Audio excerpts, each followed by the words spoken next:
প্রিয় দর্শক, আসসালামু আলাইকুম। ফিশকিং এয়ারটেলের পক্ষ থেকে আমি খন্দকার জুয়েল ইমাম জানাই আন্তরিক শুভেচ্ছা অভিনন্দন। আশা করি আপনারা সবাই ভালো আছেন। আজকের ভিডিওর বিষয় হলো পুকুরে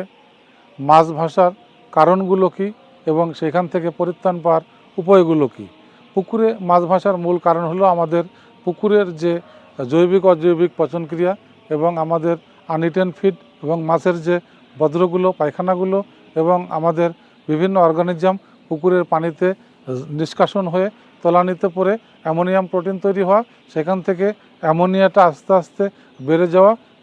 নাইট্রাইটটা বেড়ে যাওয়া এবং টক্সিসিটি বেড়ে যাওয়া এবং সেইখান থেকে কিন্তু আমাদের সকল প্যারামিটারগুলোকে ধ্বংস করে পানিতে একটি গরম ভাব তৈরি করা এবং সূর্যের যে ফটোসিনথেটিক থেকে আমাদের প্রকৃতির যে নিম্ন আকর্ষণ শক্তির মধ্যে দিয়ে পুকুরের যে দ্রবীভূত অক্সিজেনগুলো সকাল থেকে সন্ধ্যা পর্যন্ত দ্রবীভূত হবে, সেই ক্ষমতাগুলো পানি থেকে নষ্ট করে দেওয়ার কারণেই কিন্তু আমাদের পুকুরের পানির স্বাস্থ্যটা আমরা মাছ ছাড়ার পূর্বে যেরকম রেখে মাছ ছাড়লাম, কিন্তু আমাদের পরবর্তী সময়ে কিন্তু এটা আর রাখা সম্ভব হয় না। এবং এটা যখন হয় তখন কিন্তু পুকুরে নিয়মিত মাছ ভাসে, মাছের গায়ে বিভিন্ন ধরনের ক্ষত রোগ হয়, মাছের গায়ে পরজীবী ব্যাকটেরিয়া আক্রান্ত করে, মাছের যে মিউকাস জেল যেটা পিচ্ছিলতা সেইটাকে নষ্ট করে ফেলে, অনেকের ফুলকাতে আক্রমণ করে, লেজে আক্রমণ করে, বুকে আক্রমণ করে, পাখনাতে আক্রমণ করে এবং পানিতে যখনই অক্সিজেনের পরিমাণ দ্রবীভূত অক্সিজেনের পরিমাণ কমতে থাকে তখনই কিন্তু পানিতে মাছের শরীরেরও যে অক্সিজেন সঞ্চালনটা প্রদাহটা সেটা কিন্তু কমে যাওয়ার কারণে মাছ অসুস্থ হওয়া শুরু করে। এবং আমরা যারা মাছ চাষের সঙ্গে আছি সেখানে আমরা আরও নতুন করে লক্ষ লক্ষ টাকার মেডিসিন কেমিক্যাল আমরা 20 বিঘা 30 বিঘা 40 বিঘা 50 বিঘা পুকুরে কিন্তু ইউজ করার পরেও প্রয়োগ করার পরেও আমরা কিন্তু কোনো উপকারিতা পাই না। একদিক থেকে আমাদের মাছ মরে যাওয়া শুরু হয়, আরেক দিক থেকে আমাদের নতুন করে যে মেডিসিন কেমিক্যালগুলো আমরা ইউজ করলাম সেটাও কিন্তু আমাদের ক্ষতিগ্রস্তর দিকে, অর্থনৈতিক ক্ষতিগ্রস্তর দিকে আমরা চলে গেলাম। সব মিলে আমরা একটি হতাশ জীবনের অধিকারী হয়ে গেলাম এবং আমরা একটি বিপদগামী অবস্থার দিকে চলে গেলাম। এখান থেকে পরিত্রাণ পাওয়ার একমাত্র উপায়, যেমন আজকে 15ই ফেব্রুয়ারি 2026, মার্চ মাস থেকে কিন্তু এটা শুরু হয়ে যাবে, 26 মার্চ থেকেই কিন্তু এটা শুরু হয়ে যাওয়ার সম্ভাবনা আছে। কারণ প্রচুর পুকুরে কিন্তু আমাদের পিছনের অনেক খাবার নষ্ট হয়ে আছে, অনেক পুকুরেই কিন্তু আমরা খাবার দেওয়া শুরু করে নিই, খাবার দেওয়া টুকটুক করে শুরু হয়েছে এবং আমরা শুরু করব। যখনই আমরা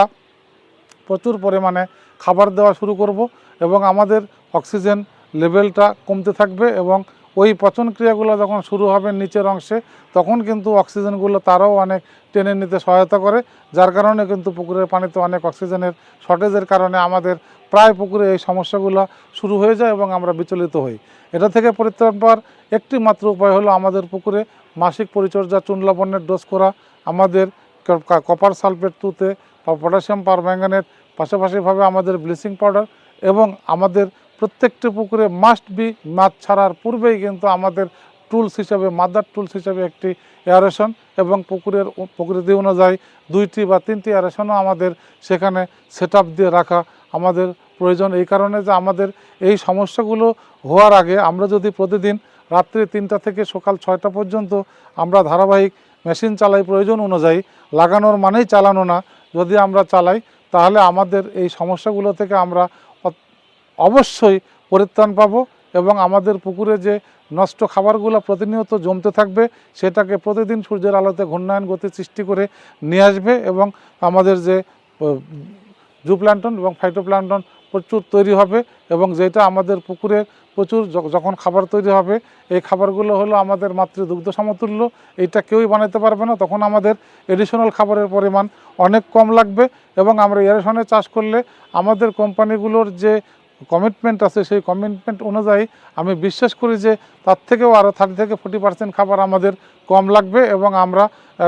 অল্প সময়ে অধিক ঘনত্বে সুন্দর এবং সুষ্ঠুভাবে আমরা লটটা শেষ করতে পারবো টেনশনমুক্ত এবং আমরা চিন্তামুক্ত এবং আমরা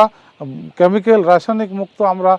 ভালো মানের মাছ বাজারে সোর্সিং করতে পারবো এবং আমরা প্রত্যেকটা চাষি মাছ চাষে আমরা যদি এই ভালো মানের পোনা এবং সঠিক ব্যবস্থাপনা এবং প্রয়োজন অনুযায়ী ভালো মানের খাবার এবং আমাদের এরেশনের আধুনিক যন্ত্রের মধ্যে দিয়ে যদি আমরা স্মার্ট মাছ চাষ করি আমরা অবশ্যই সফল হব। এটা আমাদের সময়ের চ্যালেঞ্জ, এটা আমাদেরকে অবশ্যই করতে হবে এবং আমাদের কাছে আছে শুধু বাংলাদেশের একটি মানসম্পন্ন ফিশ কিং ব্র্যান্ডের ফিশ কিংয়ের লোগো সহ আন্তর্জাতিক মানসম্পন্ন এরেটার, এবং বাজারে কিন্তু অনেক কপি এরেটার এসেছে আমাদের সাথে কম্পিটিশন করার জন্য, দামার কম্পিটিশন করার জন্য। সেই কপিগুলো আমাদের কাছে আছে, আপনারা নিতে পারবেন দাম কম্পিটিশন করলে। আর আমাদের ফিশ কিংয়ের লোগো যেটা আছে সেটা আমাদের একটা ফিক্সড দামে আমরা গ্যারান্টির মধ্যে দিয়ে, 1 বছরের গ্যারান্টির মধ্যে দিয়ে বিক্রি করি, আপনারা সেটাও নিতে পারবেন। এবং আমাদের কাছে ট্যাংরা, পাবদা, শিং, মাগুর সহ সকল ধরনের পোনা, আমাদের নিজস্ব হেসারিতে উৎপাদিত পোনা আপনাদের কাছে পৌঁছে দেওয়ার প্রত্যাশা রেখে আগামীর মাছ চাষে সকলের সফলতা এবং সবার সুস্বাস্থ্য দীর্ঘায়ু কামনা করে বিদায় নিচ্ছি। দেখা হবে নতুন কোনো ভিডিওতে। ভালো থাকবেন সবাই। আসসালামু আলাইকুম রহমতুল্লাহি ওয়া বারাকাতুহু।